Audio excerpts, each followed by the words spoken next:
Assalamualaikum warahmatullahi wabarakatuh. Perkenalkan, saya Rohayati, guru IPS dari MTS Al-Amanah Al-Ghontori, Tangerang Selatan. Baik Ibu, saya akan menjelaskan, memaparkan, menarasikan pembelajaran yang sesuai dengan yang sudah dibuat pada KB 4, desain pembelajaran yang ada pada KB 4. Saya akan memaparkan tentang materi IPS kelas 9 semester ganjil dengan topik materi adalah faktor penyebab perubahan sosial budaya dengan waktu 1 kali pertemuan atau 2 kali 40 menit. Nah, sekarang ada kompetensi dasarnya yang saya terapkan, yang saya pakai di sini adalah kompetensi pengetahuan, yaitu 3.2, yaitu menganalisis perubahan kehidupan sosial budaya bangsa Indonesia dalam menghadapi arus globalisasi untuk memperkokoh kehidupan kebangsaan. Kemudian kompetensi dasar dari keterampilan yaitu 4.2, menyajikan hasil analisis tentang perubahan kehidupan sosial budaya bangsa Indonesia dalam menghadapi arus globalisasi untuk memperkokoh kehidupan kebangsaan. Sedangkan IPK-nya atau indikator pencapaian kompetensi dari pengetahuan yaitu 3.2.3, yaitu menguraikan faktor penyebab timbulnya perubahan sosial budaya. Kemudian 3.2.4 yaitu memaksimalkan penggunaan smartphone atau alat komunikasi pada masyarakat dalam menghadapi arus globalisasi ekonomi.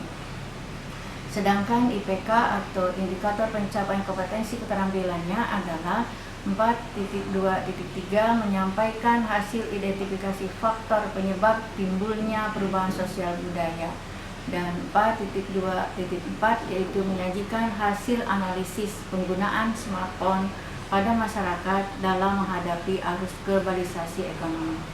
Sekarang kegiatan belajaran. Sebelum saya sampaikan, saya paparkan tentang kegiatan belajaran, bahwa kegiatan belajaran ini saya menggunakan model PBL atau Problem Based Learning, yaitu dengan pendekatan saintifik, kemudian dengan metodenya adalah metode diskusi. Saya menggunakan PBL ini karena sesuai dengan apa yang diharapkan dari pembelajaran HOT, yaitu pembelajaran yang menginginkan siswa, mengharapkan siswa untuk belajar berpikir secara kritis dan belajar berpikir secara tinggi. Di sini bentuknya adalah tentang pemecahan masalah. Sekarang sintak dari pembelajaran PBL atau model pembelajaran PBL itu ada 5. Sekarang saya akan menjelaskan dari kelima sintak tersebut. Kegiatan pelajaran diawali dengan pendahuluan, sedangkan kegiatannya adalah pertama, guru mengucapkan salam, mengecek kehadiran siswa, berdoa, dan absen. Kemudian guru memberi motivasi dengan bertanya terkait kesehatan mereka. Yang ketiga, guru menyampaikan kompetensi yang akan dicapai. Dan yang keempat, guru menyajikan teknik pembelajarannya. Dan adapun ini termasuk ke dalam PPK religius. PPK religius berarti termasuk ke dalam religius karena mereka melaksanakan berdoa, yaitu termasuk ke dalam religius. Waktu pendahuluan itu selama 10 menit. Kemudian sintak dari PBL, sebelumnya saya memberikan rangsangan atau stimulasi kepada siswa atau peserta didik dengan mengadakan kegiatan literasi, di mana peserta didik diberi motivasi atau rangsangan untuk memusatkan perhatian pada topik dengan cara melihat, mengamati, membaca, menulis, mendengar, menyimak materi tentang faktor penyebab perubahan sosial budaya atau penemuan baru. Sekarang saya akan menjelaskan tentang sintak dari model pembelajaran. Tahap 1 adalah orientasi peserta didik kepada masalah. Yang pertama, kegiatannya adalah disajikan tayangan video atau gambar artikel tentang faktor penyebab perubahan sosial budaya, terutama salah satunya adalah penemuan baru di bidang komunikasi. Yang kedua, guru mengarahkan peserta didik untuk mengamati, membaca, membuat pertanyaan atau masalah yang berhubungan dengan tujuan pembelajaran. PPK-nya termasuk ke dalam kemandirian. Tahap yang kedua adalah Nah, yang pertama tadi termasuk ke dalam creativity, thinking, and inovasi karena sesuai dengan kecakapan abad 21 di mana anak disuruh untuk kreatif dalam berpikir dan berinovasi. Tahap kedua dalam model pembelajaran PBL adalah organisasi belajar. Pertama, guru mengorganisasikan peserta didik. Yang kedua, peserta didik dibagi dalam 7 kelompok yang terdiri dari 5 orang pada setiap kelompoknya. Yang ketiga, peserta didik diberikan kesempatan untuk bertanya dan berpikir tentang gambar atau artikel yang diamati. Yang keempat, peserta didik dimotivasi untuk bertanya tentang apakah penemuan baru banyak membawa perubahan sosial budaya dalam kehidupan masyarakat. Yang kedua, masalah apa yang muncul setelah ditemukan alat komunikasi baru terhadap perubahan sosial budaya. Dan yang ketiga, bagaimana peran alat komunikasi smartphone terhadap masyarakat dalam menghadapi arus globalisasi ekonomi. PPK-nya termasuk ke dalam gotong royong. Ini termasuk ke dalam kecakapan abad 21. Ini termasuk critical thinking and problem solving atau anak belajar kritik terhadap masalah dan pandai memecahkan masalah. Kemudian yang tahap ketiga adalah pendidikan individual maupun kelompok. Pertama, guru membimbing penyelidikan individu dalam kelompok. Yang kedua, peserta didik dibimbing dalam proses pengumpulan data tentang penemuan alat komunikasi smartphone untuk mendapatkan penjelasan dengan memecahkan masalah melalui pencarian data dari berbagai sumber. Ini termasuk dalam kecakapan abad 21, termasuk creativity and inovasi. Kemudian ini termasuk PPK-nya adalah integritas.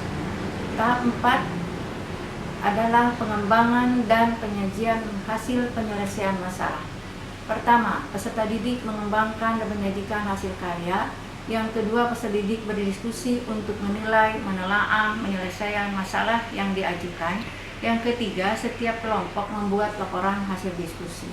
Ini termasuk ke dalam communication skill atau kemampuan berkomunikasi, dan PPK-nya termasuk ke dalam gotong royong. Tahap kelima adalah analisis dan evaluasi proses penyelesaian masalah. Pertama, kegiatannya adalah peserta didik menganalisis dan mengevaluasi proses pemecahan masalah. Yang kedua, setiap kelompok mempresentasikan hasil diskusi di depan kelas. Ketiga, guru mengarahkan dan mengoreksi pengertian dan pemahaman peserta didik terhadap materi atau hasil kerja yang telah ditampilkan. Ini termasuk ke dalam kecakapan kolaborasi. Nah, ini PPK-nya termasuk ke dalam integritas. Kegiatan pembelajaran ini dalam kegiatan intinya itu menggunakan waktu sebanyak 60 menit. Nah, setelah kegiatan inti, kegiatan penutup. Peserta didik dan guru merefleksikan kegiatan pembelajaran. Yang kedua, peserta didik dan guru menarik kesimpulan. Guru menyampaikan materi pembelajaran berikutnya. Dan keempat, guru menutup kegiatan belajar dengan berdoa. Nah, PPK-nya termasuk religius, berarti dengan menggunakan waktu penutup itu selama 10 menit. Total waktu yang digunakan pada satu kali pertemuan adalah 80 menit. Adapun model yang kami gunakan tadi adalah problem based learning atau PBL.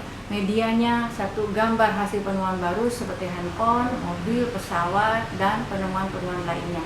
Yang kedua, laptop. Di dalamnya tayangan perubahan kehidupan masyarakat yang disebabkan oleh perubahan sosial, baik masyarakat Indonesia maupun masyarakat dunia. Terutama yang ditayangkan, yang dipahami anak-anak adalah tentang perubahan sosial di masyarakat. Sumber belajarnya buku peserta didik yaitu karangan Anwar Kurnia, IPS SMP MTS kelas 9, terbitan dari Yudhistira. Yang kedua adalah karangan Iwan Setiawan dan kawan-kawan, IPS SMP MTS kelas 9, penerbit Kemdikbud. Adapun penilaiannya, saya menggunakan yang pertama adalah penilaian sikap, menggunakan jurnal sikap, baik itu sikap spiritual maupun sikap sosial. Kemudian yang kedua, penilaian pengetahuan dengan menggunakan tes lisan dan tulisan dan jenis pilihan ganda atau dan uraian. Yang ketiga adalah penilaian keterampilan.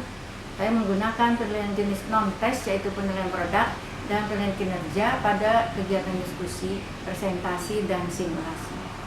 Itulah pemaparan atau narasi dari kegiatan belajar yang saya sampaikan sesuai dengan desain pembelajaran yang ada di KB4 yang saya buat. Mudah-mudahan banyak manfaatnya dan mohon koreksi dari Ibu. Terima kasih. Wassalamualaikum warahmatullahi wabarakatuh.